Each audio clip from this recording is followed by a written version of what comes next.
Yes.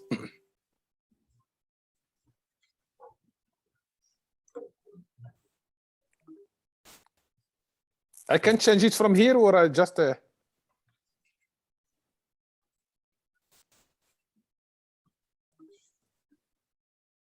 how to change the PowerPoint, the slides.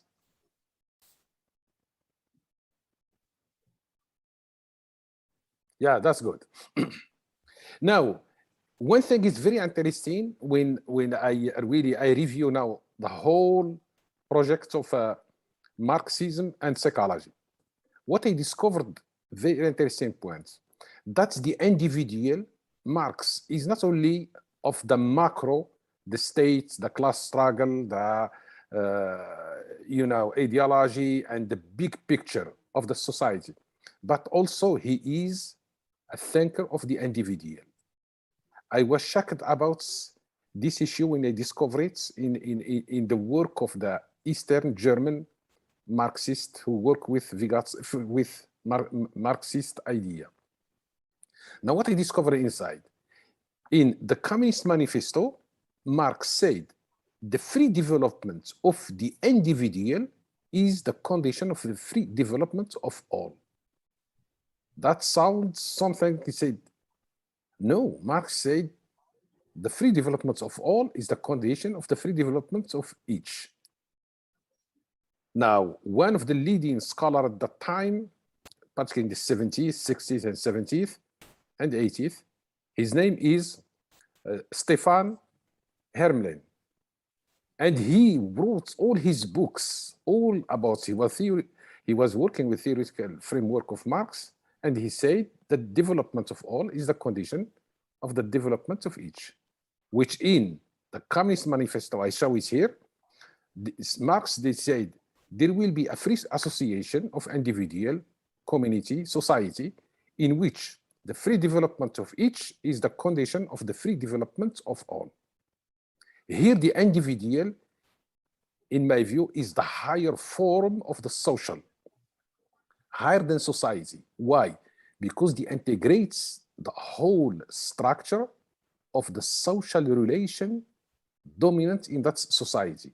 Here we join the six thesis of Feuerbach, in which he said, Marx, human individual is an ensemble of social relations. More we are close to others, or close to ourselves. We are formed outside in this web of social relation. Therefore, the people, like say some Marxists, says we don't need psychology. Psychology is a bourgeois science, is the study of the individual. But they misunderstood the individual. Marx, he is a thinker of the individual also, not only of the social. And that's what I show in my work. Can we move to the second one?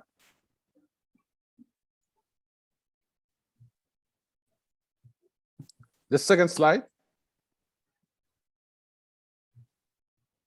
Yes.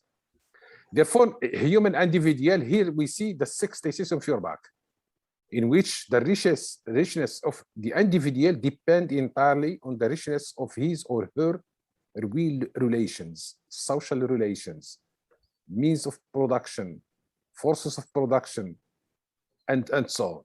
And this brings me to one very interesting point.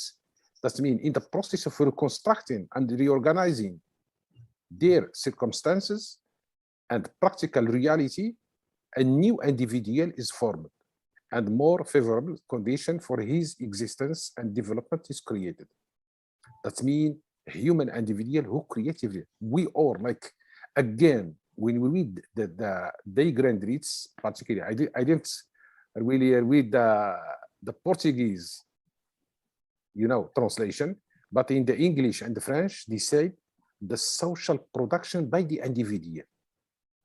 And that's really changed completely the meaning of Marx's idea, in which the production, the social production of the individual. That means we are produced within the web of social relation in which we are living. Now, this lead us to bring one of the most contribution of Marx is the materialist conception of history. Our life, our existence, our higher mental function, personality is grounded within the concrete living experience social condition in which we find ourselves. That's what shape us. And here we have two humanities.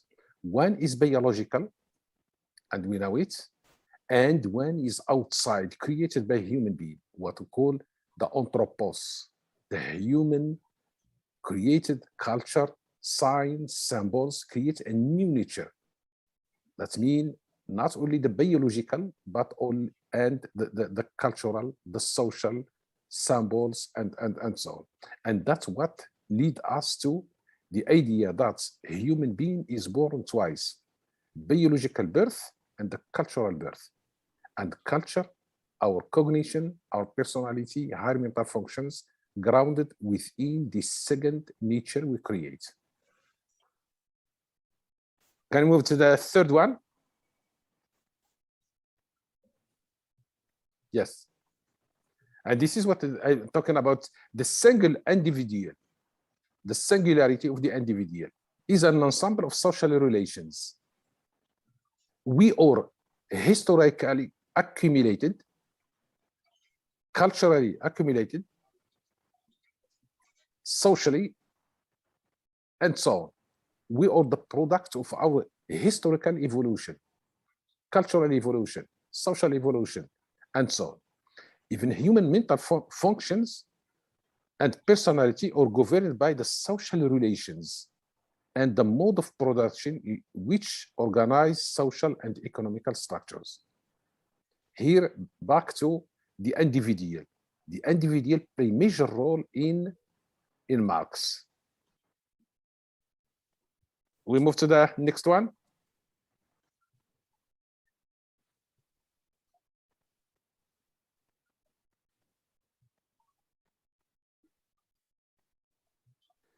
And here, what Marx came with the idea of, I said, Marx is the thinker of the social, not only the social, as well as of the individual.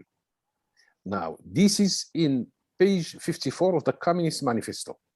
In place of the old bourgeois society, which is with its class and class antagonism, class struggle, we shall have an association in which the free development of each individual is the condition of free developments of all. It's clear. I don't know how Marxists miss this idea. Now, psychology is at the heart of Marx's work. Contrary to the widespread misunderstanding, Marx is strongly in favor of the individual freedom, emancipation, and development. He's not really for the human freedom, which dominates the whole trend of Marxism. For human emancipation, that's me free the individual from the chains of the social condition in which he found himself. Can you move to the next one? Yes. Now, how we get right, and this is, I think, two quotes came from, one from Einstein in his famous article called Why Socialism, and I think it's translated in Portuguese, and the second from Vygotsky, the socialist alteration of man. Now, we can't get anything achieved only to get rid and destroy the old condition of production. That means the bourgeois mode of production and system, and pave the way to each person to freely develop, so that we, each one of us, can freely develop. And this can go through the emancipatory education for a freely development of a human individual that arise the action of the conscious. Like now, Brazil is moving, society is moving, but we must create a new Brazilian that meets the challenges of the new society. Without it, we start turning around. That means to create a new human individual with consciousness, awareness, and free, developed human being. Can we go to the next one?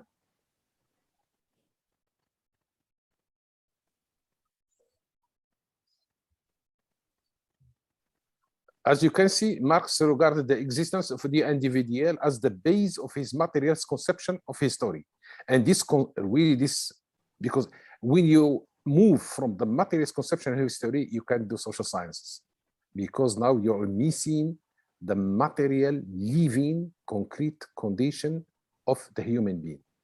The individual has no, and this was, I think, every social scientist who engaged in the social science observe this, the methodological individualism, which irrigates the whole field of the social sciences. And that's what the drama of social sciences.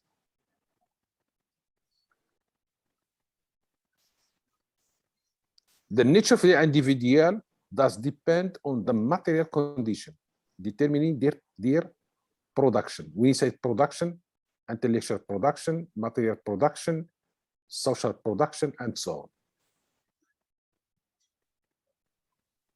We move to the next one.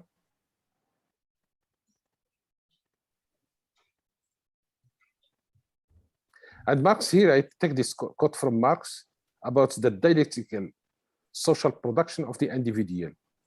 And here it's very interesting. This quote comes from the manuscript of 1844, what we call the Paris manuscript. And here Marx is 26 years old, and he brings a really very interesting idea about this dialectical movement between the worker and work, in which he said the more the worker produces, the less he has to consume. The more values he creates, the more valueless, the more unworthy he becomes. The better formed his product, the more deformed becomes the worker. The more civilized his object, the more barbarous becomes the worker. The mightier labor becomes. The more powerless becomes the worker. The more ingenious labor becomes, the duller becomes the worker, and the more he becomes nature batsman. Very interesting, this dialectic. Now, this work of Marx, which really dominates the whole Marxism up to this stage, that means Marxists, particularly in psychology, they didn't really move from Marx of the youth, the Marx of 26-year-old, Marx of the Paris manuscripts and the German ideology, to move to the Communist Manifesto, a Die Grundrisse. This is really a very powerful book of 900 pages, and we move to Das Kapital. And later, in his ethnological and anthropological work, in which he focused and bring a new idea about the human individual. Now, here from this quote of Marx, what we learn, it's very interesting, is the concept of alienation. All the Marxists said the bourgeois society, the capitalist system, creates alienation. Here is the opposite again. Alienation creates private property. This is what something when you read Marx, everything we reverse. In his work, Marx said that alienated workers create private property, create wealth of the rich. And the other we did again the reverse. He said private property creates alienation. Can we move to the next one?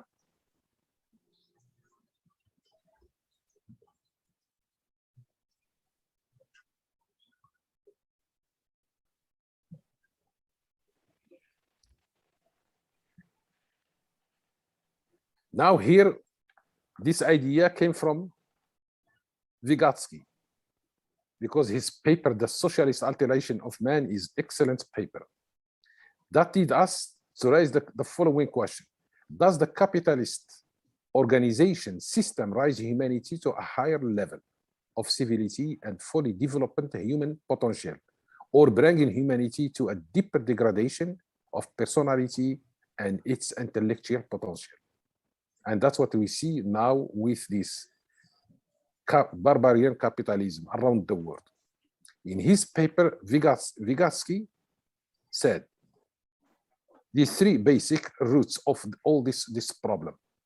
The first of these consists of the very fact of the destruction of the capitalist form of organization of production and the form of a human social and spiritual life, which will rise on their foundation. Along with the withering away of the capitalist order, all the forces which oppress man and women and which causes him to become enslaved by machines and which interfere with his free development will also fall away, disappear, and be destroyed.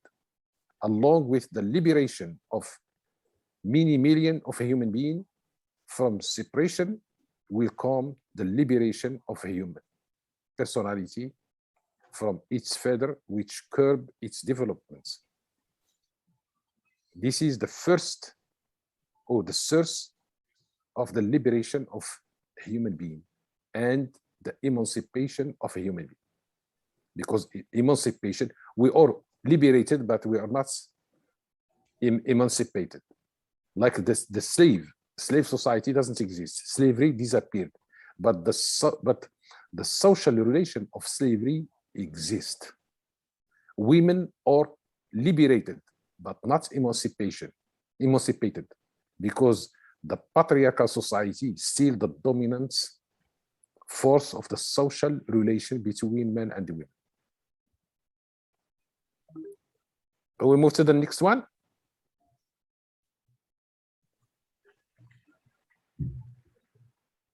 Now we come back again to Vygotsky. He illustrates his idea about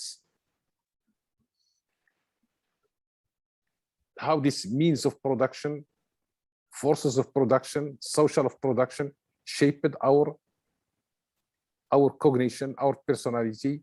And if you want to develop a society, we must pave the way to a free society in which the free development of each is the free development of all. Can we go to the next one?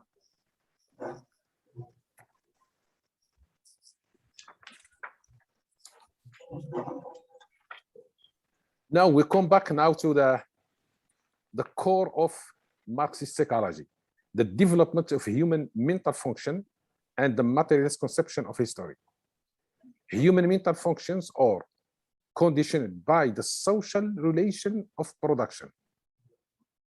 Second, manifested in the ensemble of social relation. Third, determined by the ensemble of social relation. Developed, structured, and shaped by the social relation. Here we come back to psychology. What psychology study? What we know is the study of the abstract individual and methodologically applying what I said before is the methodological individualism, which dominant force in psychology. Now, can we move to the next one?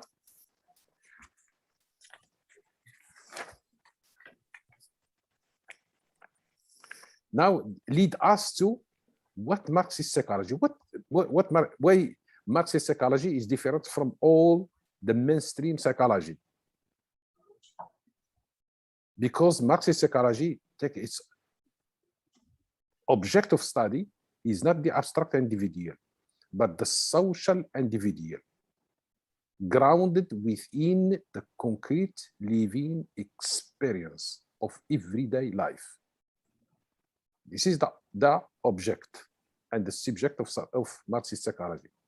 The unit of analysis of psychology is the social relation of production. More we are close to others, we are close to ourselves. We are shaped and developed within the web of the social relation in which we find ourselves. Now, society, again, in Marxist point of view, is an expression of the social relations. It is not an ensemble of individuals or citizens. Now, Vygotsky came with this idea when he assessed psychology in his Crisis of Psychology. He says psychology is in need of its own concepts, categories, values, in which it might express, describe, and study itself. Now, this is what happened to psychology. Psychology is grounded in the 19th century, particularly with the creation of the German. All of them came from physiology, biology, and bring all these concepts and they integrate it in psychology. That means psychology borrow all these concepts from one hand, philosophy or physiology, what we call psychophysics. That means up to this date, we said perception, we see it as a physiological, not as psychological. Next one.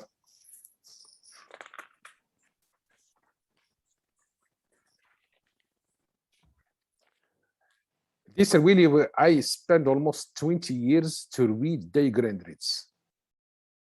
And there was every time, this is first what I discovered in this edition of 1973 by Nicholas, in which he said the social production by the individual. And here we corrected the social production of the individual, instead the social production by the individual. That changed completely the meaning of Marx's work. Marx's contribution to a materialist psychology is visible in his, I call it, is Allab, Day Grandritz, which in my view is the most powerful book written by Marx. Now the cultural historical developed by Vygotsky and his colleagues in the golden era of the Soviet Union, that's mean between 1917 to 1934, before the Stalinism came, and they draw many of their inspiration from Marxism. Therefore, cultural historical theory is an extension of the materialist conception of history. Without understanding, the full meaning and the structure of the theory of the materialist conception of history, it's very hard to understand cultural historical theory advanced by Vygotsky and his colleagues.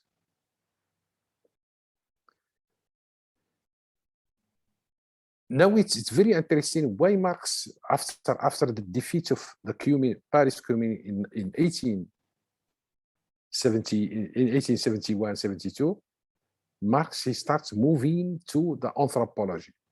Why he wrote really the famous book, The Ethnological Notebooks of Karl Marx, published by Lawrence Kreider in 1974 or something like that, in which he focused now all his energy on the individual and back to, if you want to change society, that means you must create the bricks and the tools for that society. That means a new human being, or we come back to our square one. That means the creation of a human being is the only guarantee to create a free society, a developed society, a civil society, not a society based on destruction, class struggle, and all this misery created by the capitalist mode of production.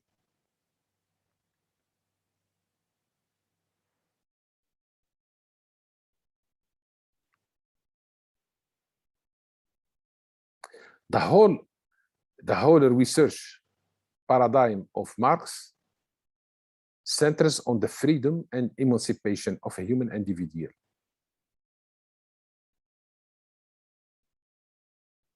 And we can't advance without creating a new human individual who will guarantee the progress. And that's what I said in this lecture. The human individual is the higher form of the social.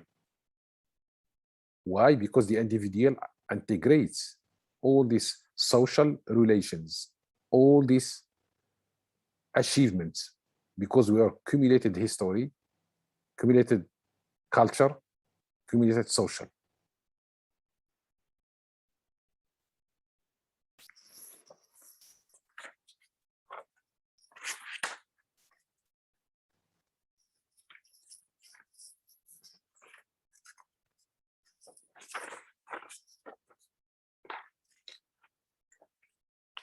Now, something is very interesting about all this critique.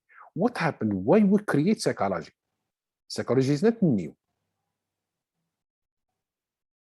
Because many talk about psychology. Psychology really is, before we create philosophy. Philosophy is the cultural form in which human beings reflect on nature, society, and human being. And this is what philosophy was studying.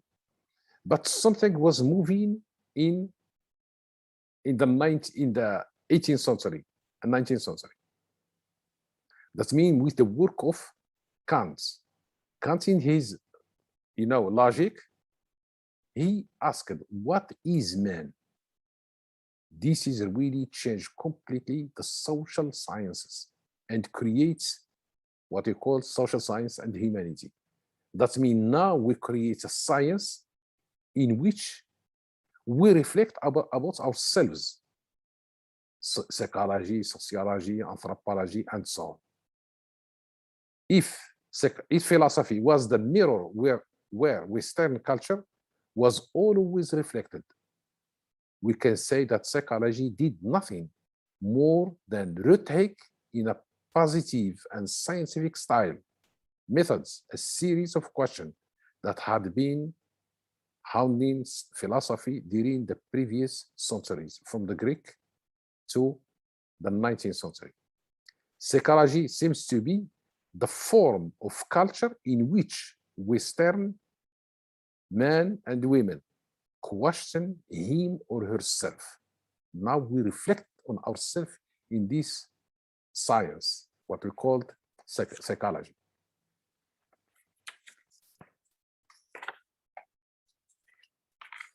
And then now I come to the dominant force of psychology, which dominates everywhere around the world. If North American psychology is still the Rome of the international psychology, which is EPA and all this machinery, in respect to the size of its workforce,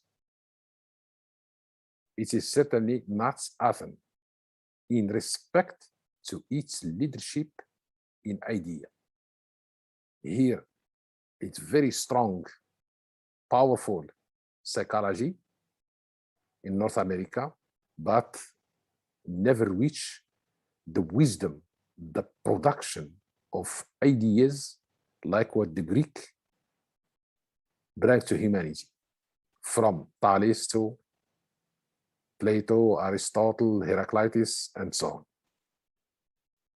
And psychology in Western culture failed to see what is discussed above, were simply putting themselves blindly in the service of prevailing 5% and neglecting the rest, in which here What we mean by that?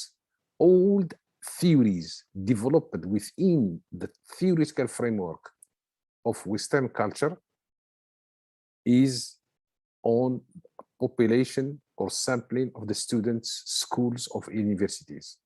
And we know schools and universities around the world in every culture represent 5% of the population. How we can generalize all this theory from attribution theory to all the theory we developed in psychology to generalize, to understand the majority of the people. I think here we need a psychology that's work for everyone. And thank you very much. And I think it's a very good idea to open discussion for these ideas, and thankful to giving me this opportunity to share these ideas with you.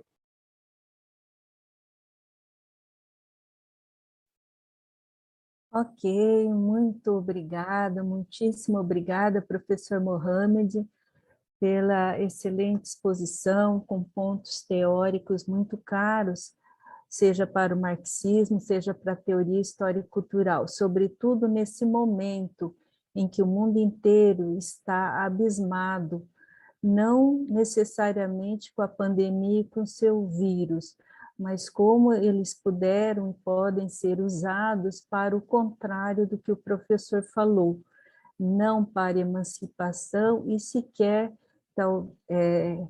para a valorização da ciência, né, para se enfrentá-lo, e sequer para garantir, demonstração de garantias da vida.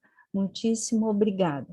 Passamos agora, então, para o professor Nilton Duarte fazer suas exposições, e lembramos que ali no chat as pessoas podem estar colocando suas questões, dúvidas, observações, e tanto quanto possível, queremos contemplá-las ao final da fala do professor Nilton. Por favor, professor.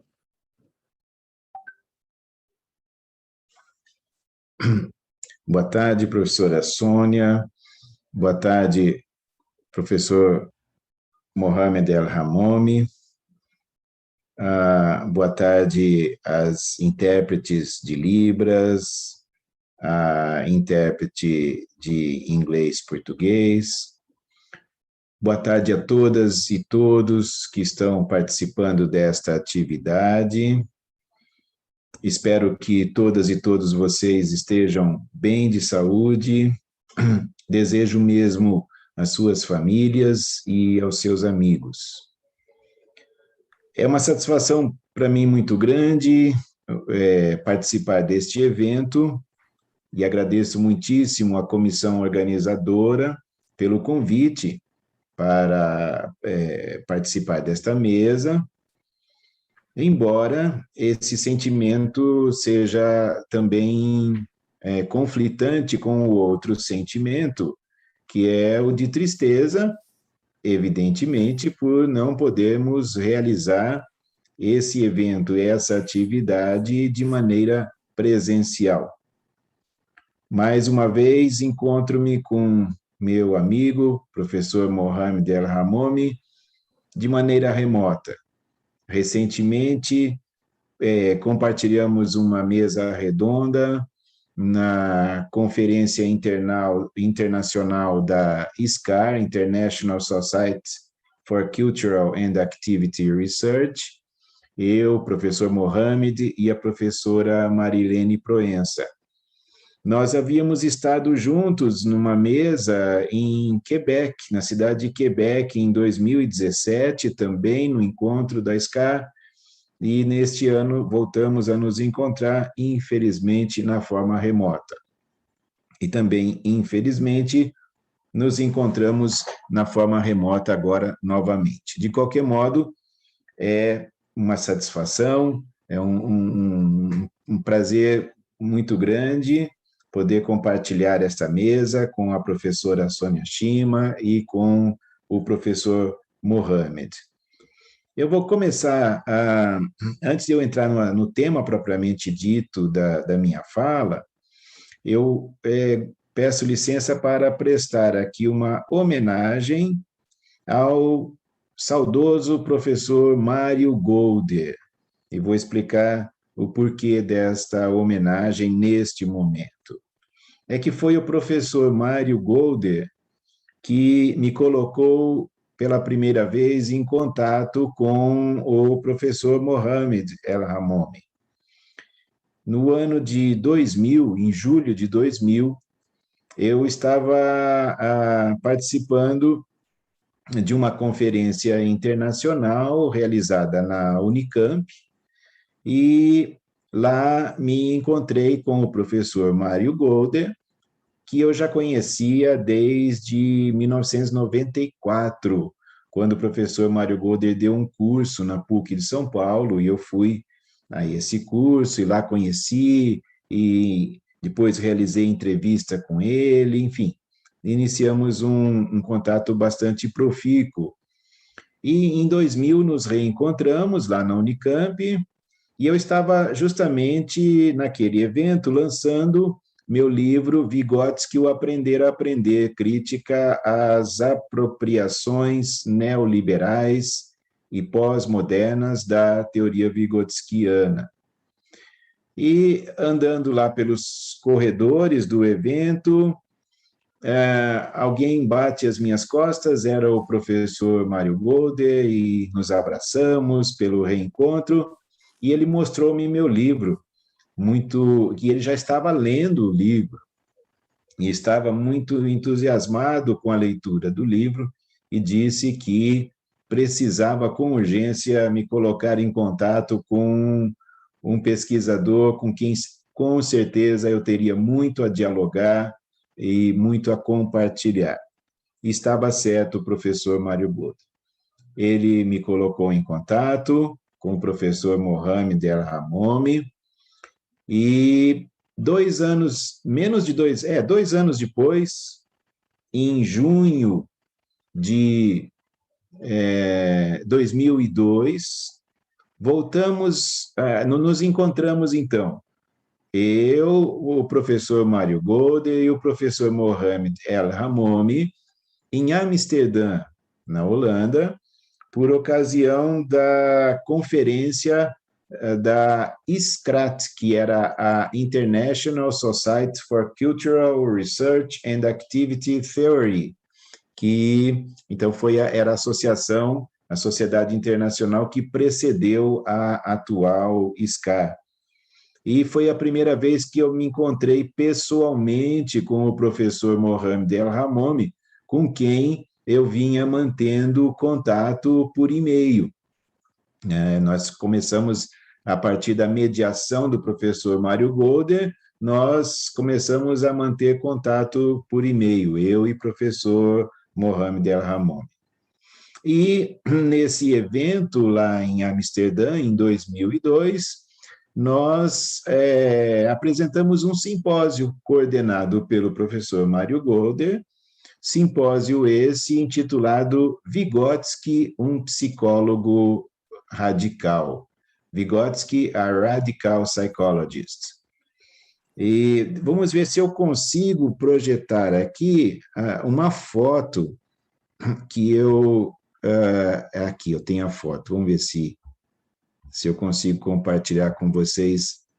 Aí, vejam, eu estou compartilhando uma foto, né, que foi exatamente tirada durante esse simpósio.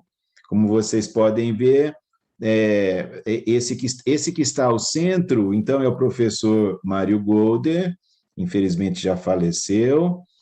Então, vocês veem aí o professor Mohamed, e eu, né, na época ainda eu tinha um pouco de cabelo, né?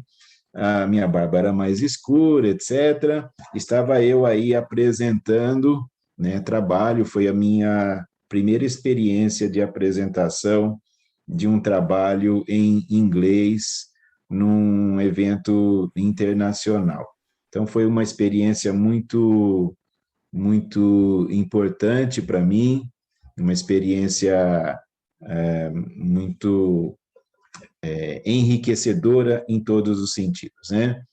Então, fica aqui minha homenagem, né, meu tributo ao professor Mário Golder, que se estivesse vivo, com certeza estaria aqui compartilhando com nós ideias, fazendo diálogos, polêmicas, etc.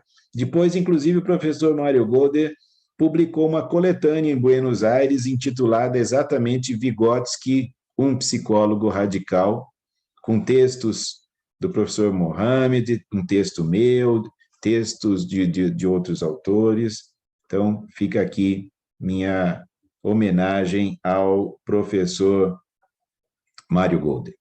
Bom, entrando no tema então, da fala e para fazer a conexão, né, com a fala profundamente esclarecedora do professor Mohamed El-Hamoumi, vou iniciar com uma citação do próprio Vygotsky, de um texto citado também pelo professor El-Hamoumi, uma citação daquele ensaio do Vygotsky intitulado O Significado Histórico da Crise da Psicologia.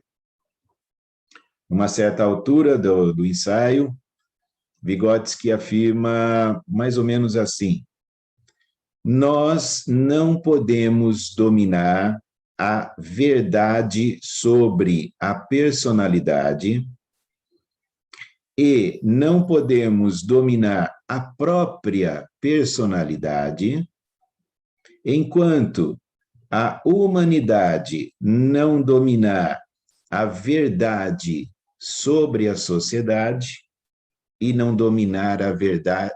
Perdão, vou repetir. Enquanto a humanidade não dominar a verdade sobre a sociedade e não dominar a própria sociedade. Nós não podemos dominar a verdade sobre a personalidade e a própria personalidade, enquanto a humanidade não dominar a verdade sobre a sociedade e a própria sociedade.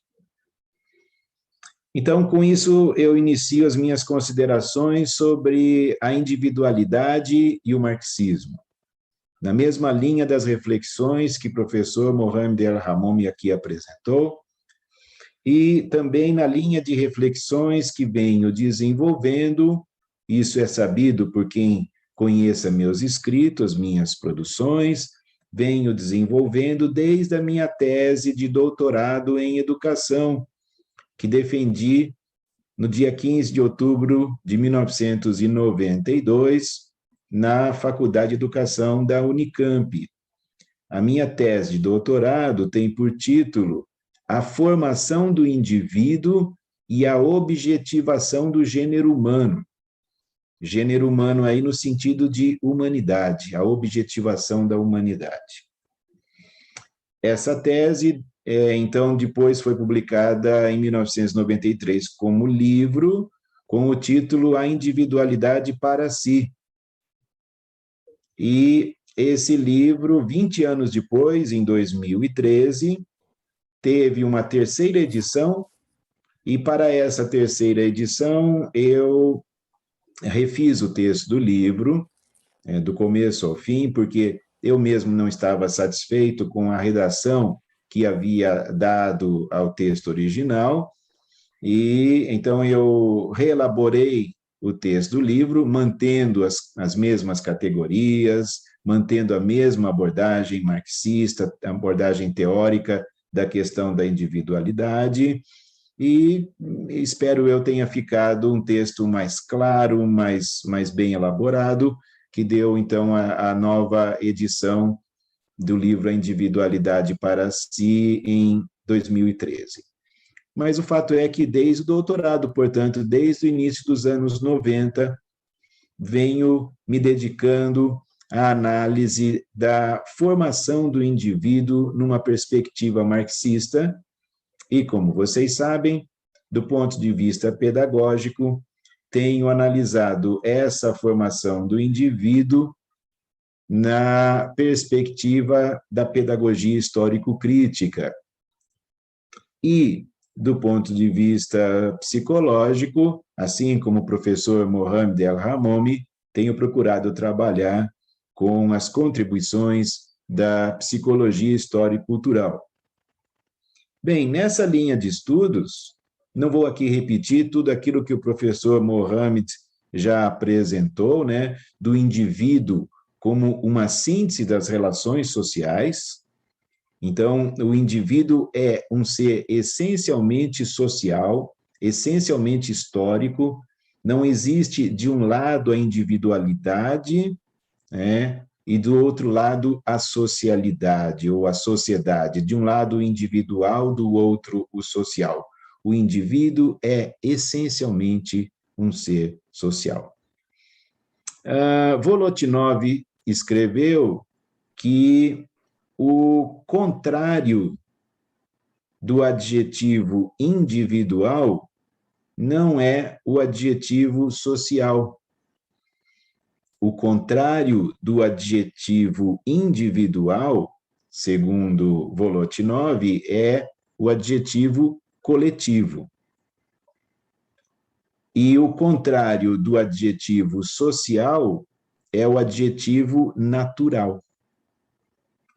Isso significa, portanto, que o indivíduo é sempre social.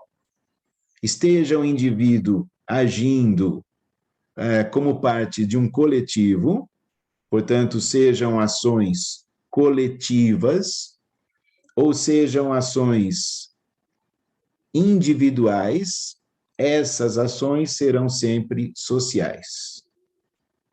Mesmo, Marx escreveu nos manuscritos de 1844, também citados pelo professor El-Hamoumi em sua exposição, Marx escreveu que mesmo quando o indivíduo age de maneira solitária, ele age como ser social. Nós somos seres fundamentalmente sociais. Dizer que nós somos seres fundamentalmente sociais significa que nós não podemos desconsiderar o fato de que vivemos numa sociedade estruturada a partir de determinadas relações sociais de produção, como explicou o professor El-Hamoumi, e sabemos que essas relações sociais de produção são as relações capitalistas. Dizer que o indivíduo é um ser social significa para nós dizer que nós vivemos na sociedade capitalista, que nós somos indivíduos formados pelas relações sociais capitalistas. Isso é um ponto frequentemente esquecido por uma parcela considerável de estudos sobre a psicologia vigotskiana na educação brasileira e também em outros países. Estudos esses que tratam a questão do social na psicologia vigotskiana como se o social nessa psicologia se reduzisse às interações intersubjetivas, às interações entre indivíduos, não considerando esse tipo de abordagem aquilo que o próprio Vygotsky escreveu, ou seja, que nós vivemos em uma determinada forma de organização social que estabelece determinadas formas de relações sociais e que isso configura o nosso ser, a nossa personalidade. Isso estabelece as possibilidades e os limites do nosso desenvolvimento como pessoas. A dialética, também mencionada pelo professor El-Hamoumi, a dialética entre humanização e alienação.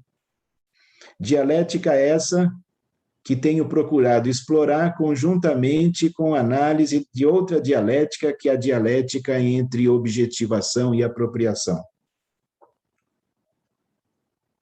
Pois bem, tudo isso nos leva a pensarmos sobre a questão da formação do indivíduo nas condições altamente limitantes da sociedade contemporânea. Uma sociedade em que se agrava o problema das desigualdades sociais. em que se agrava o problema da exploração do trabalho, em que se agrava o problema das relações de dominação, das muitas formas de opressão do ser humano pelo ser humano.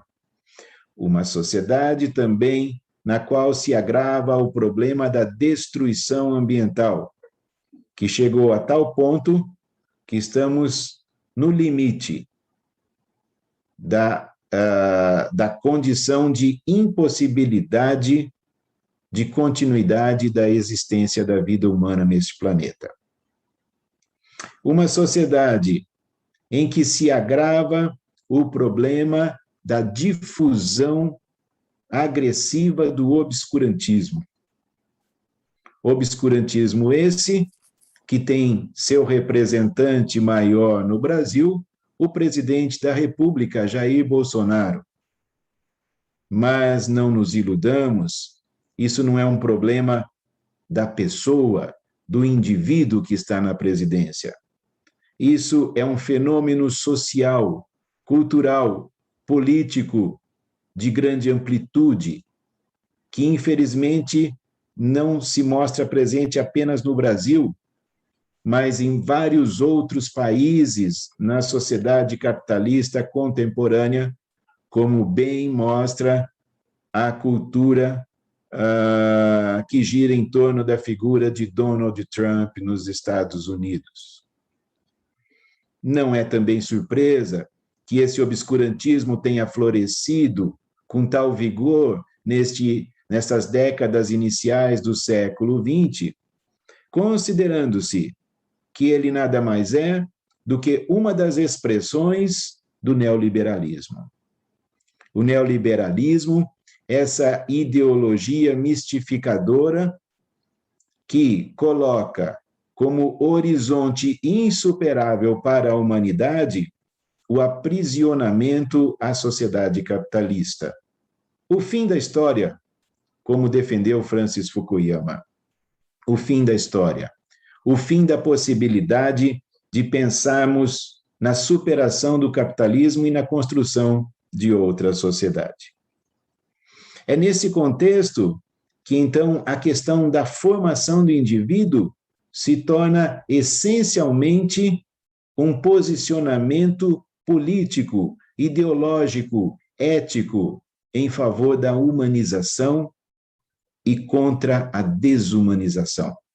A profunda desumanização a que estão submetidas as pessoas, em sua grande maioria, na sociedade contemporânea. O esvaziamento completo das relações sociais. Se o indivíduo é uma síntese das relações sociais, e ele é, isso então nos deixa muito preocupados, porque o fato é que as relações sociais estão profundamente esvaziadas de humanidade, de conteúdo. E, sejamos honestos, a tecnologia não está contribuindo para a humanização, não está contribuindo para que haja conteúdo humanizador nas relações sociais. Ao contrário, as redes sociais e as formas de comunicação digital empregadas na contemporaneidade têm sido um potente meio de alienação, de desumanização, de esvaziamento das relações sociais. Se nós somos sínteses das relações sociais, e se as relações sociais estão esvaziadas, então nós estamos esvaziados. A individualidade está esvaziada. A individualidade está submetida a um processo de aprisionamento, à alienação que prevalece na cotidianidade da sociedade contemporânea. A individualidade está aprisionada àquilo que o filósofo tcheco Karel Kozik chamou de pseudoconcretude. Nós estamos aprisionados ao pseudoconcreto. Aquilo que parece ser concreto, aquilo que parece ser a realidade, mas não é. É apenas a superfície enganosa, ilusória da realidade.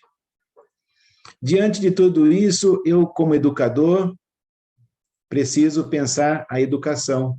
E acho que essa é a contribuição mais importante que posso trazer a esta discussão, que é a questão da educação.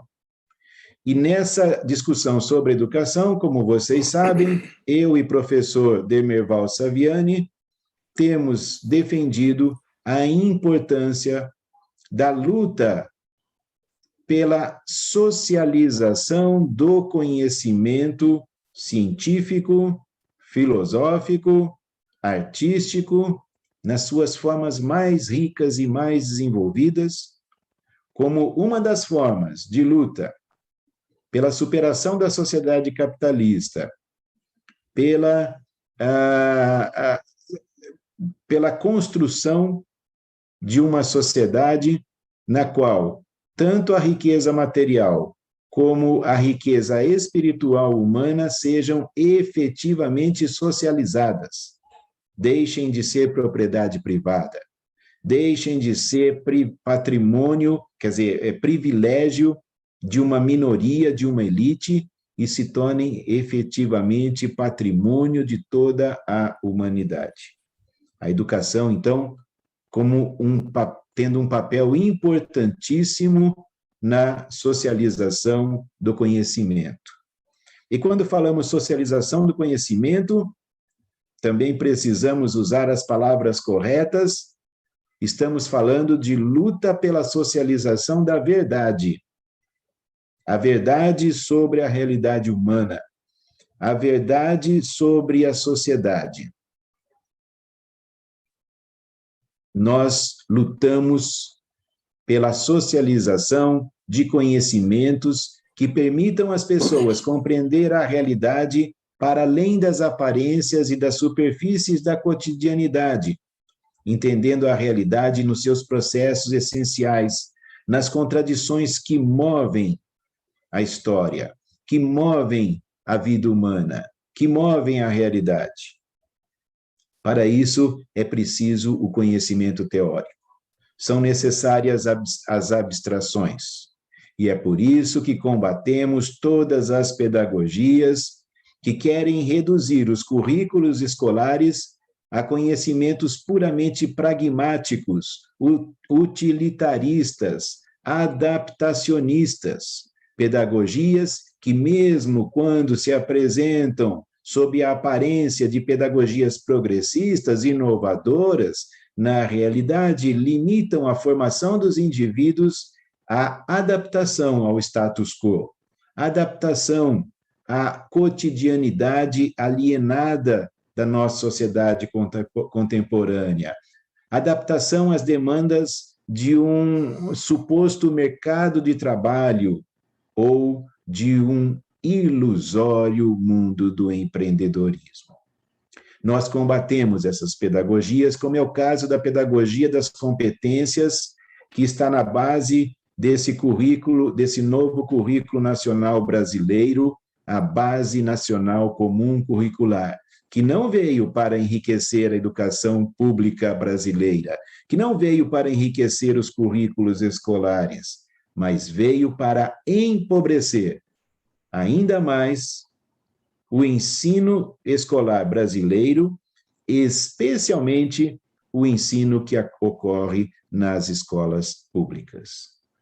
Então, nesse contexto, lutar na direção oposta, lutar pela socialização do conhecimento em suas formas mais ricas, é lutar para o desenvolvimento pleno da individualidade, entendendo o indivíduo nessa acepção com a qual que foi apresentada pelo professor El Hamoumi, do indivíduo como um ser social, como uma síntese das relações sociais, como um resultado da totalidade das relações sociais.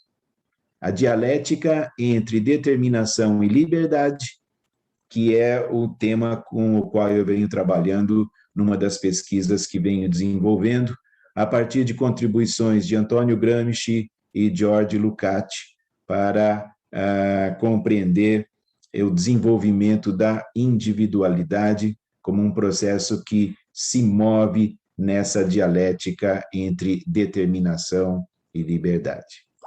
Essa é uma síntese, um resumo muito apressado, né, muito breve, de algumas ideias que eu gostaria aqui de apresentar, mas não quero me estender, porque eu acho que vocês estão interessados em fazer perguntas ao professor Mohamed e a mim também, debater, apresentar suas ideias também, suas posições. Então, deixo aqui mais uma vez os meus agradecimentos à comissão organizadora e passo, então, a palavra à coordenadora da mesa, a professora Sônia China.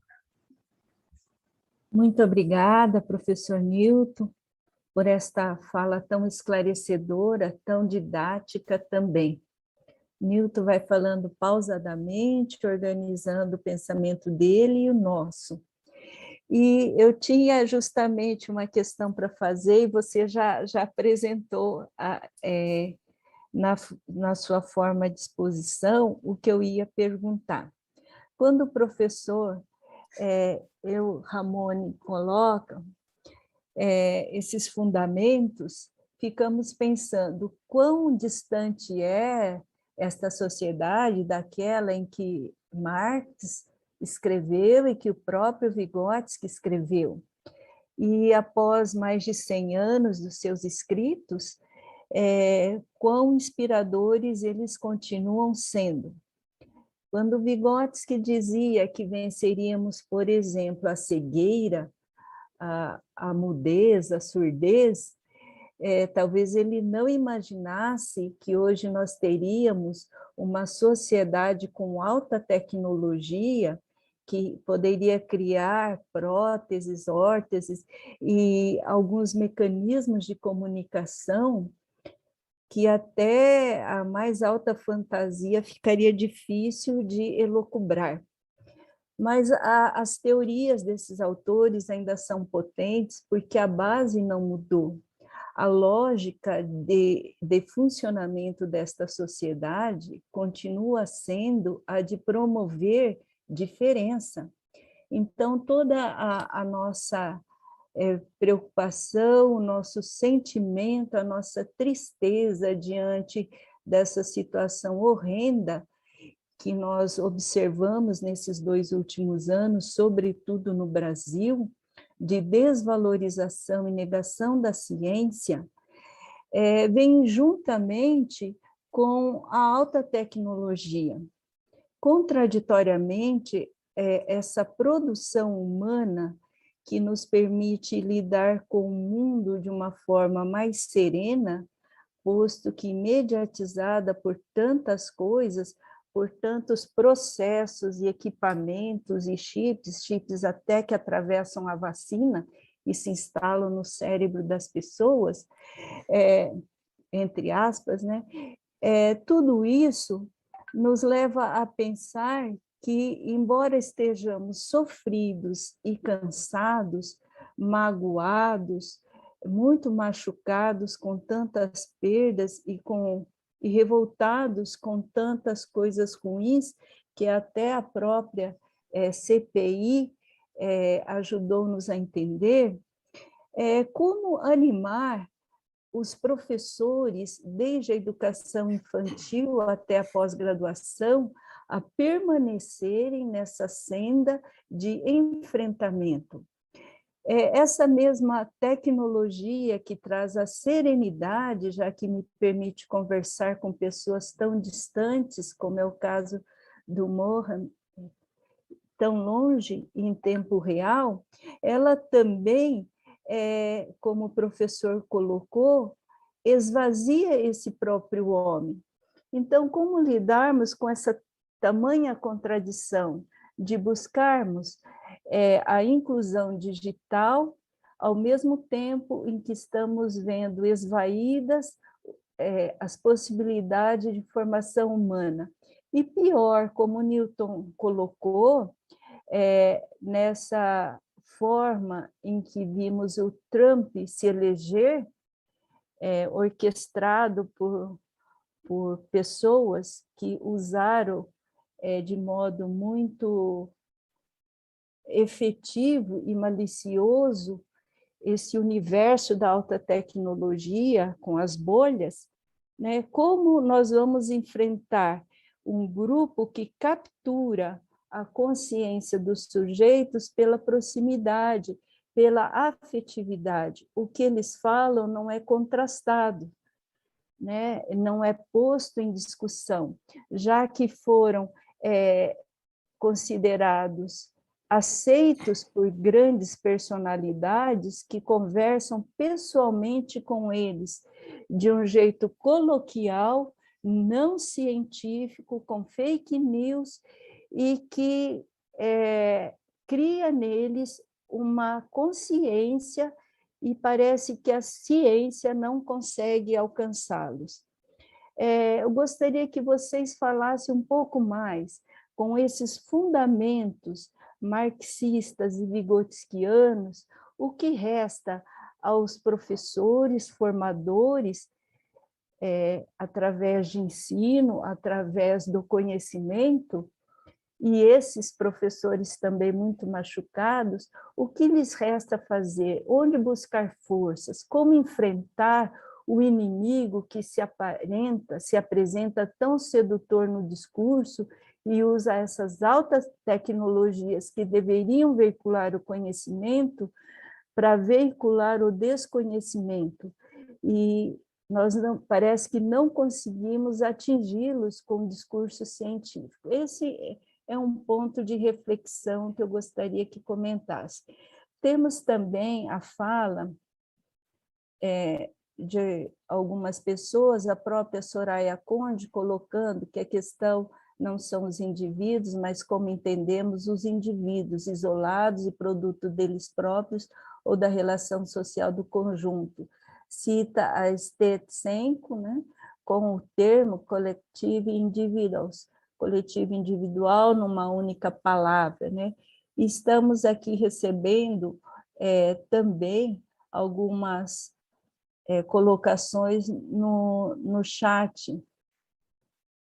Talvez vocês possam comentar esse início e temos mais uma rodada de questões. Não sei se conseguimos ter mais de duas.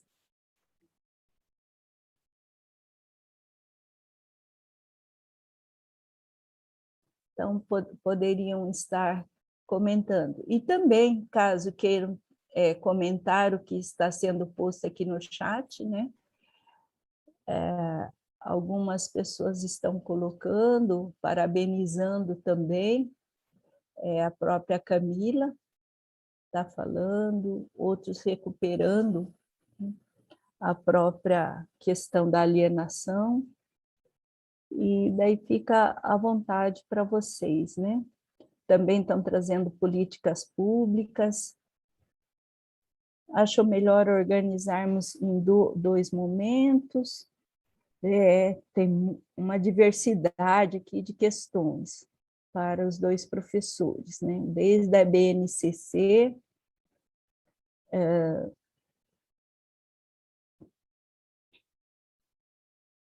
até também conteúdos teóricos, né?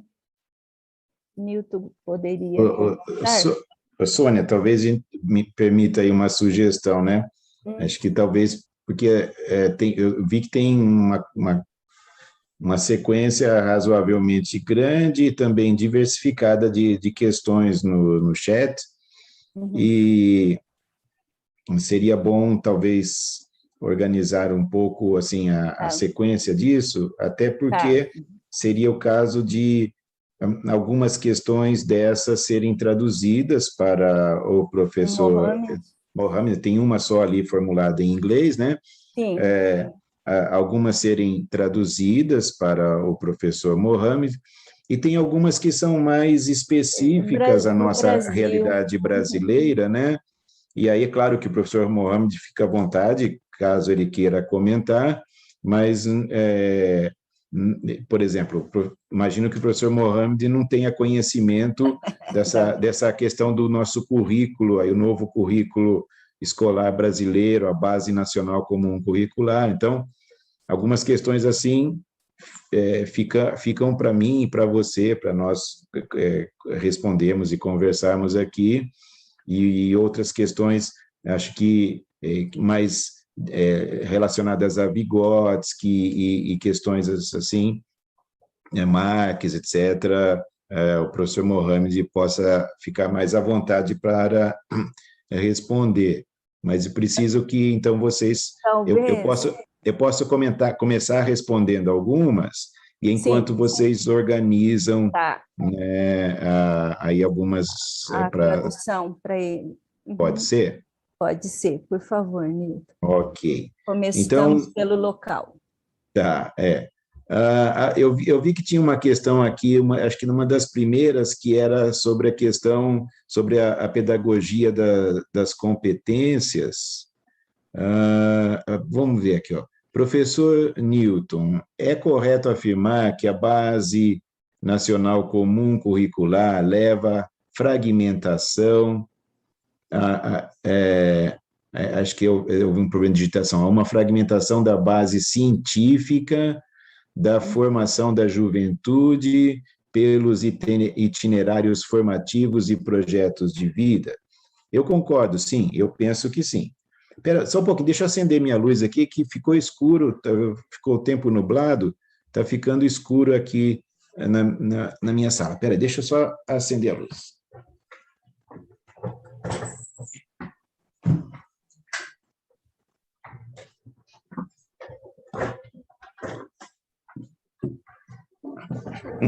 Voltei. Então, eu concordo que a Base Nacional Comum Curricular, até isso está sendo tudo traduzido, né, para o professor Mohamed. Então, acho que eu vou explicar um pouco. Mohamed, a Base Nacional Comum Curricular é um novo currículo para a escola brasileira, que foi, então, está sendo implementado, né? E tem várias características esse novo currículo. Uma delas é a de que ele se fundamenta numa linha pedagógica que chamamos aqui no Brasil de pedagogia das competências, que privilegia a formação de competências que são consideradas necessárias para a resolução de problemas na vida cotidiana, para o enfrentamento de problemas em situações de trabalho, enfim. E privilegia essa formação de competências em detrimento da aquisição de conhecimentos científicos, filosóficos, enfim, conhecimentos teóricos. Outra característica desse currículo, por exemplo, em relação ao ensino médio, é a de que o estudante do ensino, o nosso ensino médio, o estudante, então, o jovem do ensino médio, ele escolha um itinerário. Então, ao invés dele ter um currículo constituído pelas, digamos assim, disciplinas clássicas, né? Matemática, química, física, biologia, língua portuguesa, história, geografia, artes, etc., etc., ele, então, escolha um itinerário e, de acordo com... E tem algumas opções de itinerário, e, de acordo com o itinerário que ele escolha, ele realizará certos estudos e outros ficarão de fora. Isso é apresentado como uma suposta liberdade que estaria sendo dada ao estudante do ensino médio. E aí, então, a pergunta é a de se eu concordaria que isso leva a uma fragmentação da formação, da base científica da formação, e eu diria que sim, leva a uma fragmentação, leva a um aligeiramento, leva a um empobrecimento da formação, né, do nosso jovem, do nosso adolescente, e trabalha com uma falsa concepção de liberdade, como se a pessoa fosse livre ao fazer escolhas numa situação em que ela tem pouquíssimo conhecimento para fazer essas escolhas, né? E conhecimento das implicações dessas escolhas. Bom, então essa é uma pergunta. Ô, Sônia, quando você já tiver as questões aí organizadas para o professor Mohamed, você me avisa, aí passamos a palavra a ele. Enquanto isso, eu vou... né? Tá. Só explicando que haveria alguém que organizaria as questões, por isso que eu não fui organizando, mas já estou aqui juntando, tá? Tá bom. Aí tem uma outra pergunta, qual foi mesmo o nome do livro que o professor Newton citou, que o professor Mohamed fez também uma contribuição, perdi o título? Eu creio que é aquele livro organizado, é um livro organizado pelo professor Mário Golder, intitulado Vygotsky, um psicólogo radical, né? Esse livro foi publicado na Argentina, então creio que não seja fácil de encontrar esse livro aqui no Brasil, né, para adquirir. Também aqui, ó, eu perdi a referência do filósofo tcheco, fui eu que citei, né, o filósofo tcheco. Eu tenho dificuldade com o cursor aqui desse negócio aqui. O filósofo tcheco, bom, é o Karel Kozik. Kozik, escreve-se K-O-S-I-K. Karel também é com K, K-A-R-E-L. O livro do Karel Kozik intitula-se Dialética do Concreto. Esse livro dá para localizar, né, na internet. Está bem acessível. Então, é uma excelente leitura, uma excelente obra, muito importante para os estudos na perspectiva da dialética.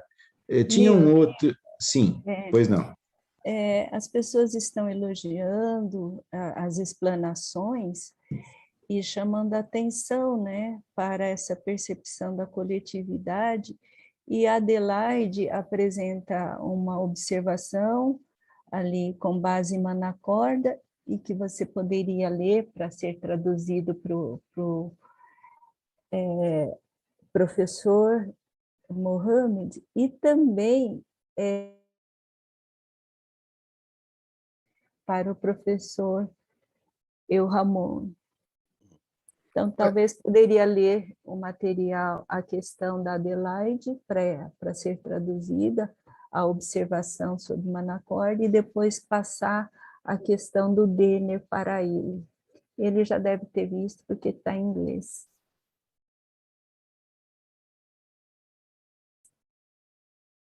Localizou?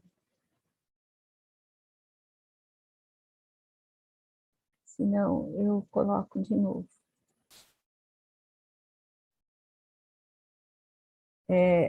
Eu juntei aqui, vou passar para o seu WhatsApp, que talvez fique mais fácil, e você pode ler.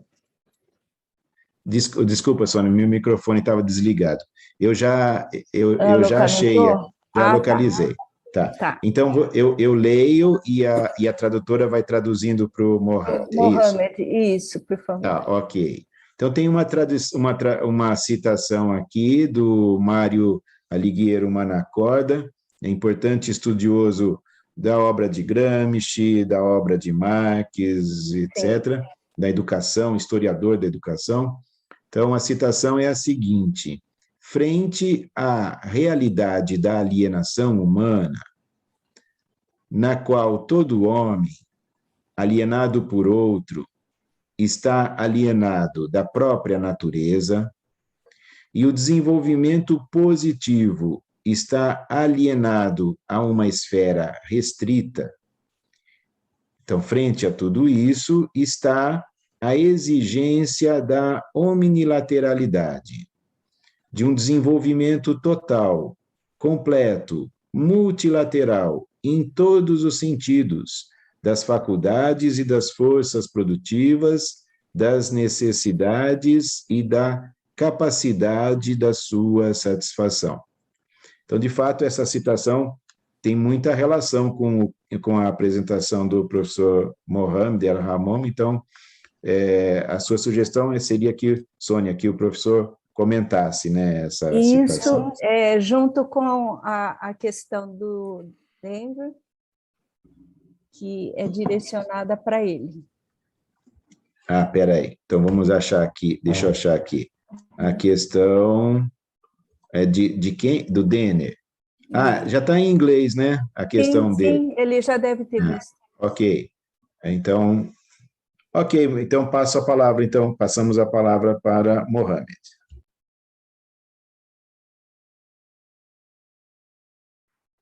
Okay, I come back to education. The goal of education is to create a new student, innovative, creative, and producer of knowledge. The curriculum shared around the world are dealing only with transmitting knowledge, the achievements of the preceding generation via different strategies of transmitting this knowledge, memorization, or developing these skills. The goal of education is to develop mental functions, executive function, not only to solve problem, but to reformulate the problem. Here, the students will be very creative, independent thinker, and producer of knowledge. Back to the alienation. This is one of the most complicated issue. And you know, this concept was introduced first by Hegel in his Phenomenology of the Mind. Now, for Hegel, alienation, we are alienated. Why? For example, language. He gave example of language. Language came to us and control our thoughts. Okay, this is one. We are alienated in labor. Labor is living inside us, controlling us. But for Hegel, he said, yes, the control. But via language, we develop our ideas. He said alienation is a positive, is positive, is productive. This because his dialectic between, you know, language and ideas, work and production, the individual developing work. But with Feuerbach is another alienation. He said, no, alienation is religious alienation. A human being creates these gods, these religions, and they see themselves nothing. I'm not smart. I'm not intelligent. The higher force, the divine, is intelligence. I'm not powerful. The higher force, God, is powerful. Now Marx came, he reversed it to alienation of capital. Now he brings to the economy. What happened to the workers? The alienation of the workers creates the wealth for the rich. The alienation of the workers paved the way to the exploitation and to keep the workers undeveloped. What they want from them? Just their forces of production to enhance the productivity and so on, and to reduce the worker to the lowest of the lowest. That means undeveloped.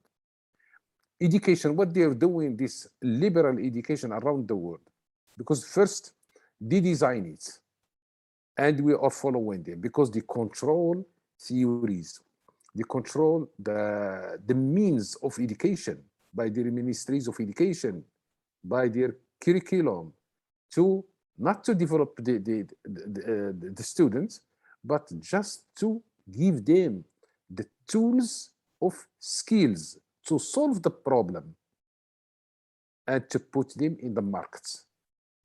That means, again, alienated mind of education of alienation, not education of consciousness, awareness, and developing the potentialities of human being, as suggested by Vygotsky in his theory of zone of proximal development.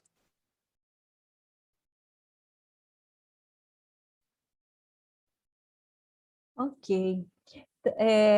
A questão apresentada pelo Denner, talvez pelo professor Mohamed e Ralmoni, talvez já possa ser complementada com o que os professores foram chamados a comentar, seja sobre ideologia no marxismo e também sobre essa aproximação e distanciamento entre Vygotsky e Paulo Freire. Então, nós temos isso ainda para debatermos aqui. O professor poderia começar com a questão do Denner e depois tem a outra parte ali de aproximação, distanciamento de Vygotsky e Paulo Freire. Creio que ele já leu, né? Ali no chat.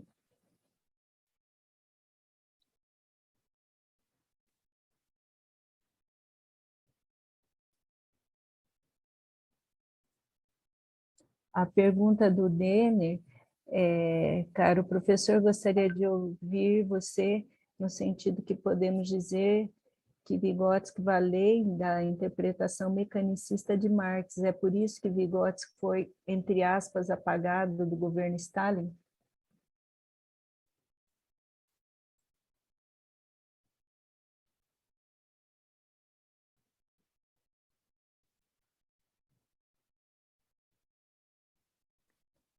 Mohamed poderia estar expondo?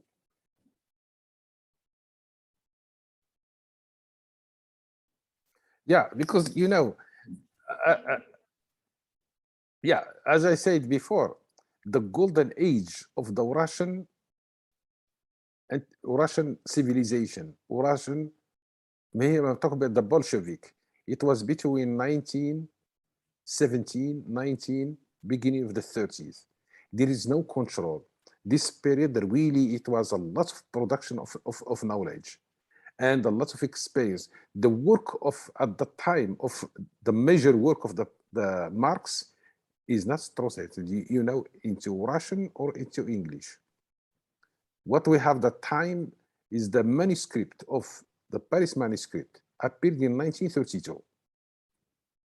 Again, the Die Grundrisse, what they mean, Introduction to the Political Economy, appeared in 1942.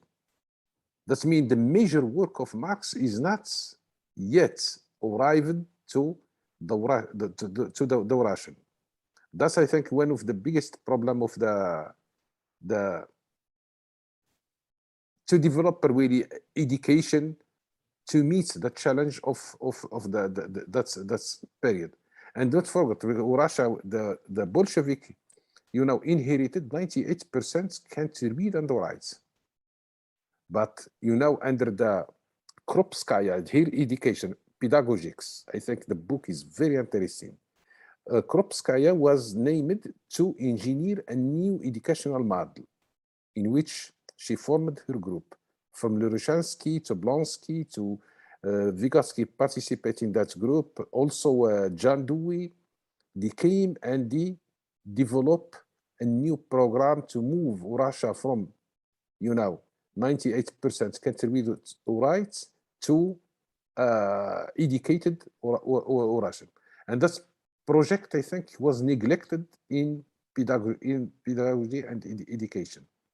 And even Krupskaya, the wife of Lenin, in her diaries and her, you know, manuscript, she talked about how to create a new Russian individual. And this is the way the idea came from Lenin. He said, okay, your achievement and all this, 1923. What the most difficult problem you're facing? And he was thinking, creating a new Russian. That means without creating a new human being to meet the challenge of the society, we turn around And this is what hold us back. Education was developed really with the idea to enlighten the mind. Education of emancipation, not liberation, emancipation. Because when you emancipated, that means you destroy the social relation of the old model holding the people in like a chains. And education, that's what you are doing now. We're creating just technical students. They are really separated from the real condition of the society.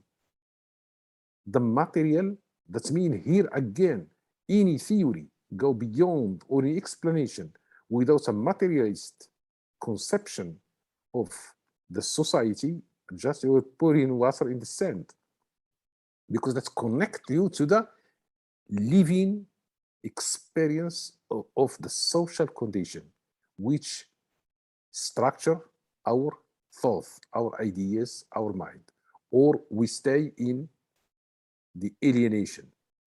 And this is education now. That's what they're doing now, education of alienation. Why will they? Like for example, Brazil. Why did in the 60s, 50s, the 70s, they produced genius ideas? What happened now? Because education was taken by the liberal movement, education of liberalism, globalization, and create all this generation now stripped from every contact with their societies, their real life, and create this competition. Education based on competition, now collaboration.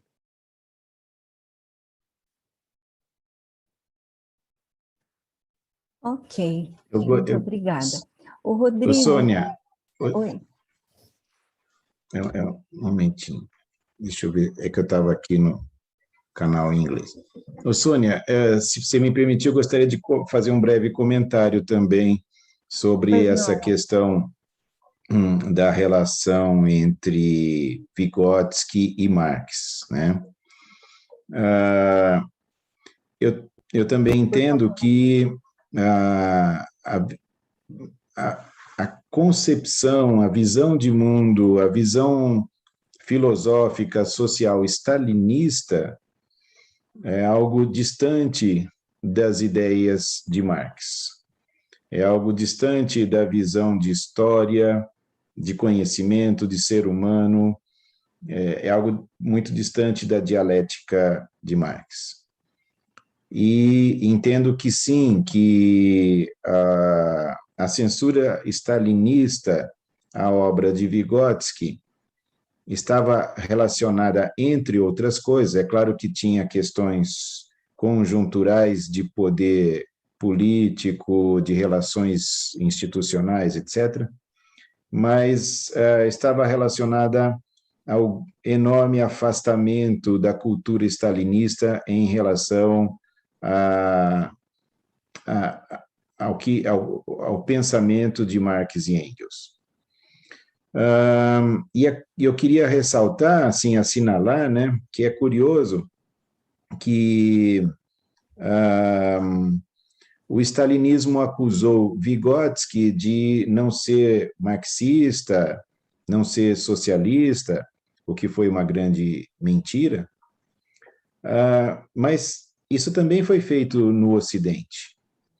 Isso também foi feito pelos intelectuais do mundo capitalista, que, quando as obras de Vygotsky começaram a ser traduzidas na década de 1960 e divulgadas na América do Norte e na Europa, Vygotsky também foi apresentado como um autor cuja essência do seu pensamento não seria o marxismo.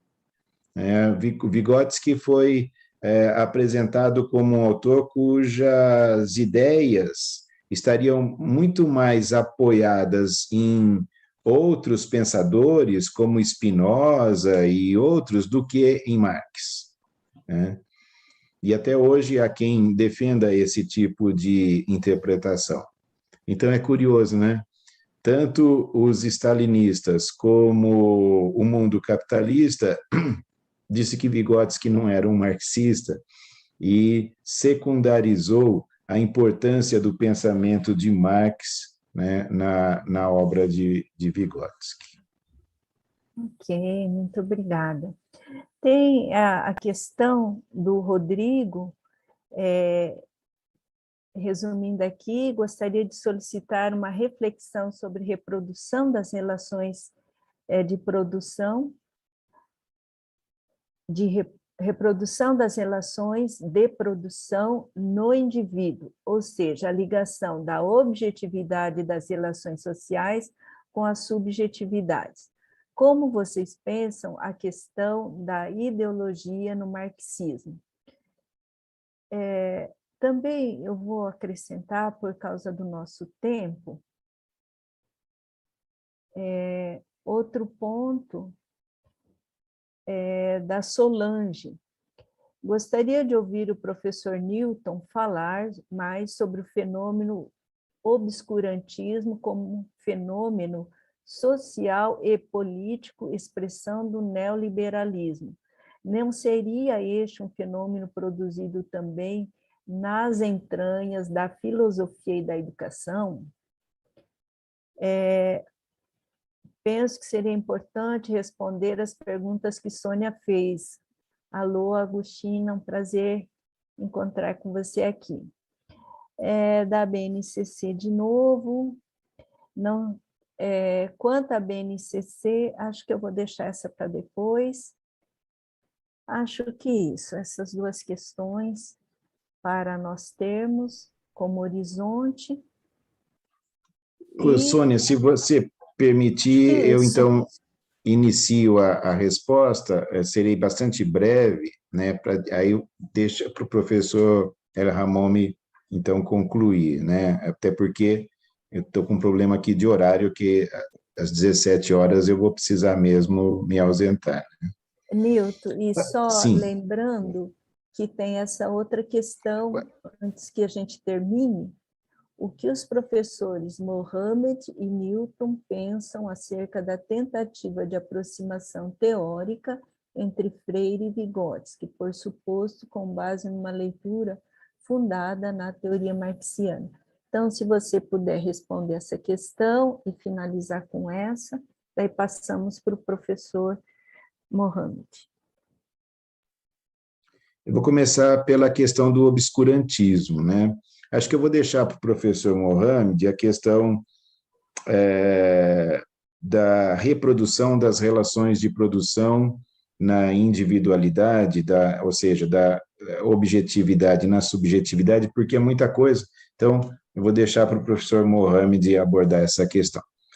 A questão do obscurantismo e o neoliberalismo e o quanto a filosofia e a educação também estariam contribuindo para isso, né?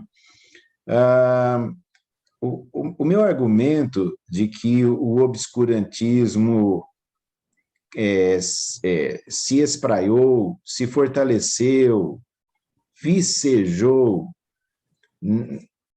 num terreno que foi tornado muito fértil para esse fenômeno pelo neoliberalismo, ou seja, o argumento de que o neoliberalismo cria uma cultura, cria um modo de relações sociais, uma maneira de se ver a sociedade, de se ver a vida, que é um fertilizante para o crescimento e a difusão do obscurantismo. Claro que o neoliberalismo, ele não é um fenômeno que exista em si por si mesmo, né? O neoliberalismo precisa ser entendido na história do capitalismo. Ele é um fenômeno do capitalismo. Ele é um fenômeno do capitalismo do final do século XX, né? De todo um processo de reestruturação, de reorganização das relações na luta de classes, na luta entre a burguesia e a classe trabalhadora. Então, o neoliberalismo ele não é um fenômeno que exista em si por si mesmo, mas ele tem suas especificidades em termos da história do capitalismo, e ele acirra uma irracionalidade da racionalidade capitalista que torna-se uma competição desenfreada e altamente destrutiva entre os grupos sociais, entre as pessoas, de tal maneira que ele fomenta a ideia de que a sociedade e a vida é uma guerra de todos contra todos. E nisso, então, o obscurantismo floresceu, espraiou-se e difundiu-se. Mas, então, só para ser bem claro, essa associação entre Paulo Guedes e Jair Bolsonaro não é meramente circunstancial. Ela faz todo sentido, né? São duas faces da mesma moeda. A filosofia e a educação têm contribuído para isso? Sim, tem. Quando a filosofia adota o relativismo e o subjetivismo, dizendo que não existem verdades, que as verdades são todas relativas, todas subjetivas, todas dependendo do contexto cultural, ela contribui também com o obscurantismo. Quando a educação afirma que não existem conhecimentos a serem transmitidos às novas gerações, porque tudo é relativo, tudo é subjetivo, tudo é construção dos indivíduos nos contextos culturais que estejam vivendo, isso também contribui para o obscurantismo. Então, essa discussão sobre o obscurantismo nos leva a tocarmos o dedo em algumas feridas, né? Em algumas questões que são bastante delicadas e que, inclusive, a esquerda brasileira tem evitado debater e que cria dificuldades para o enfrentamento dessa direita fascista que dominou o Brasil. A questão, em termos dos esforços por aproximação entre Freire e Vygotsky, o que eu tenho a dizer em relação a isso é que os esforços por aproximação entre teorias e entre autores, obras de autores, devem ser feitos sempre respeitando-se a essência, o núcleo do pensamento desses autores. Aliás, o próprio Vygotsky escreveu sobre isso no seu texto O Significado Histórico da Crise da Psicologia. Ele escreveu que, às vezes, tenta se aproximar teorias pegando-se só alguns pontos, um ponto aqui e diz, esse ponto dessa teoria é semelhante a esse outro. Aí pega outro termo aqui nessa teoria, outra palavra, e diz, essa palavra aqui também é semelhante, também aparece nessa outra teoria, né? Esse tipo de aproximação realmente não é frutífera, não leva ao avanço do conhecimento e não leva a que nós realmente enfrentemos o que sejam os limites e as potencialidades de cada teoria. Então, as tentativas de aproximação de Freire e Vygotsky devem proceder dessa forma. E se procederem dessa forma, então, avaliarão se essa tentativa realmente tem futuro, né, é fértil ou não. Né? É o que eu posso dizer neste momento, dado o nosso pouco tempo, né, em relação a essa questão. De minha parte, como vocês sabem, né, eu tenho feito, eu e muitos outros pesquisadores, né, entre os quais a própria professora Sônia Shima, que aqui está, mas temos feito o esforço por aproximar a psicologia de Vygotsky à pedagogia histórico-crítica. E esse esforço também deve adotar esse mesmo procedimento que eu disse, ou seja, irmos ao núcleo das teorias, as suas ideias essenciais, e dizermos se elas são compatíveis ou não. Eu quero dizer que, então, aqui encerro a minha participação, né?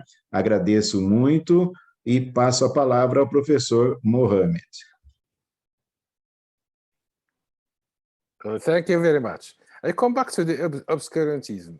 which is the dominant force now everywhere. I illustrate it with this movement around the world, from Sakharov in the 70th and the 80th in Russia, to Valitcha in Poland, to what is going now in Hong Kong, and all this movement in Latin America. You know, they draw their inspiration not from the inspiration from liberal bourgeois ideology, from human rights, from civil societies, from all this lead to keeping the people really under control with this obscurantism is the democracy. Democracy was dead in 1838. Everyone gave up on democracy. Why?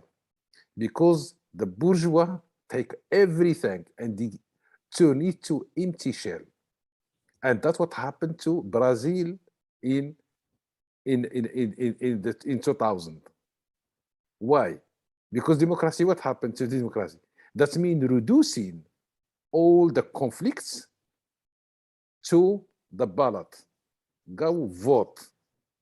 And voting, and it was really, for me, it's very, very interesting, this idea. No one drew their inspiration from Marx and Marxism. All these movements now they reduced everything. So liberalism, to human rights, to democracy, voting. What you vote? The system is there. You can't change. He said, okay, you want to change? We have the system.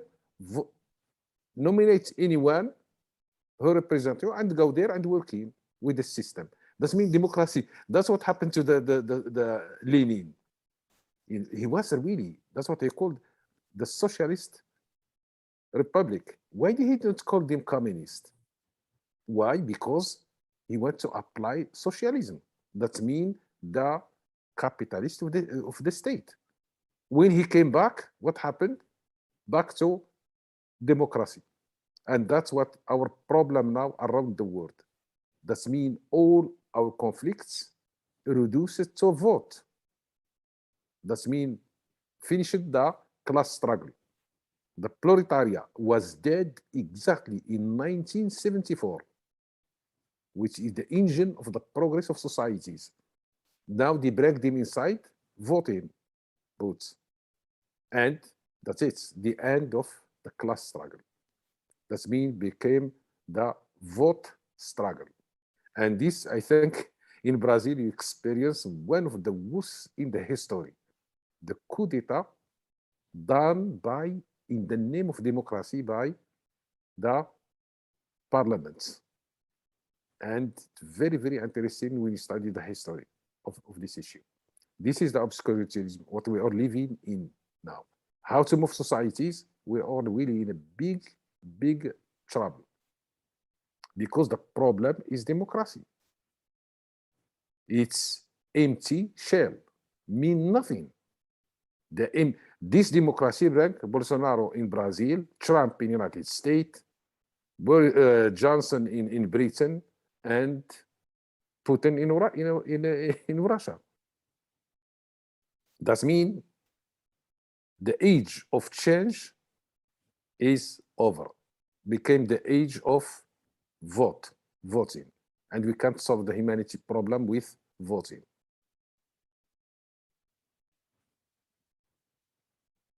And all these movements, none of them draw their inspiration from Marx. Most of them all from this liberal ideology, liberal philosophy, human rights. What does it mean human rights? What does it mean civil societies? All this slogan nurtured and developed by the leading forces behind the liberal philosophy.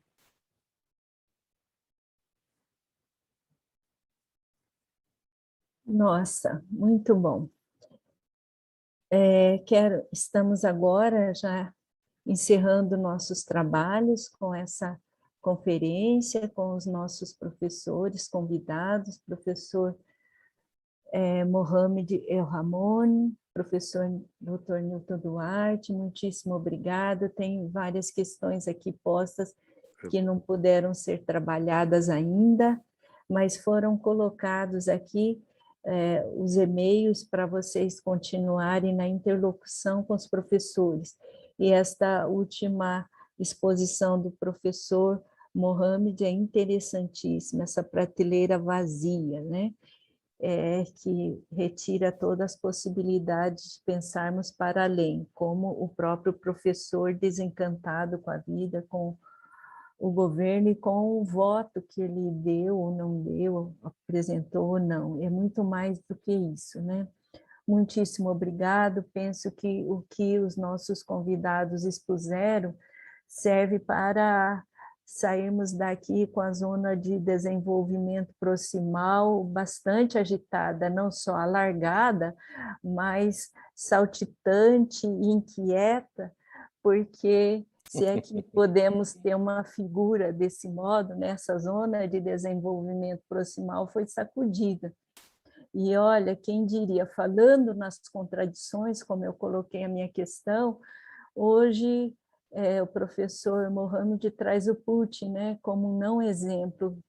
O que são 100 anos quando a gente não tem essa força do conhecimento e da história nos ajudando, infelizmente. Então, agradeço a todas as pessoas que permitiram esse evento e esse convite para esta mesa. A vocês que estão aqui nos assistindo, uma grande audiência, muitíssimo obrigada. A vocês que trouxeram questões que foram respondidas ou não, ou parcialmente, ou tangenciadas.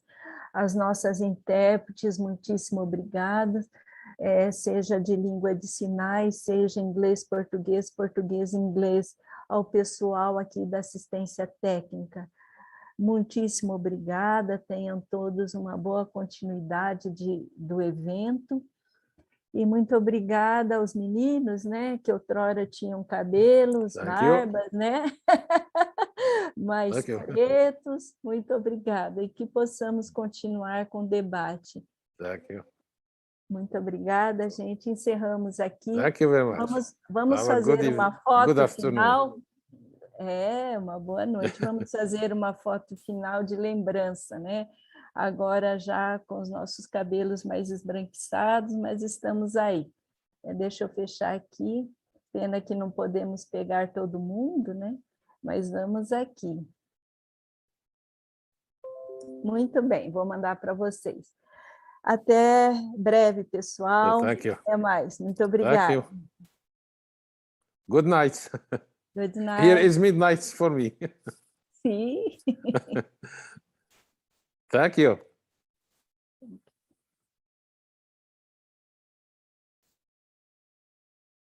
Ok, vou pôr aqui.